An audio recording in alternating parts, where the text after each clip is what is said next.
सध्या उकाड्यानं नागरिक हैराण झाले असून पाऊस कधी येणार ही वाट पाहत आहेत। मान्सून केरळमध्ये दाखल झाला असून महाराष्ट्रात लवकरच दाखल होईल। हवामान विभागानं अशी शक्यता वर्तवली आहे। अनेक भागात तापमान घसरलं असून सध्या ढगाळ वातावरण झालंय। भारतीय हवामान खात्याकडून आज शुक्रवार आणि शनिवारी मुंबईसह उपनगरात हलक्या पावसाची शक्यता वर्तवली आहे। गुरुवारी केरळ, नागालँड, मणिपूर, मिझोराम, त्रिपुरा, मेघालय, अरुणाचल प्रदेश आणि आसामच्या भागात पावसानं हजेरी लावली आहे।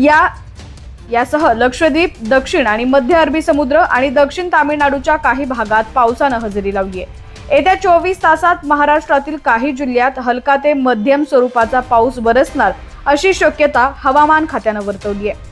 महाराष्ट्रातील मध्य महाराष्ट्र आणि विदर्भाचा काही भाग या ठिकाणी पाऊस पडू शकतो। महाराष्ट्रात यंदा 5 ते 6 जून पर्यंत मान्सून दाखल होण्याची शक्यता वर्तवण्यात आली आहे। यंदा 30 मे रोजी केरळमध्ये मान्सून दाखल झाला। यामुळे राज्यातील वातावरण बदललेलं असून सध्या ढगाळ वातावरण आहे। तापमानात घट झाली असून नागरिकांना उकाड्यापासून काहीसा दिलासा मिळालेला आहे। पावसाचे अपडेट्स पाहण्यासाठी HPN मराठी न्यूज चॅनलला सबस्क्राइब करा आणि बेल आयकॉनवर क्लिक करून नोटिफिकेशन्स मिळवा, जेणेकरून आमचे अपडेट्स लवकरात लवकर तुमच्यापर्यंत पोहोचतील।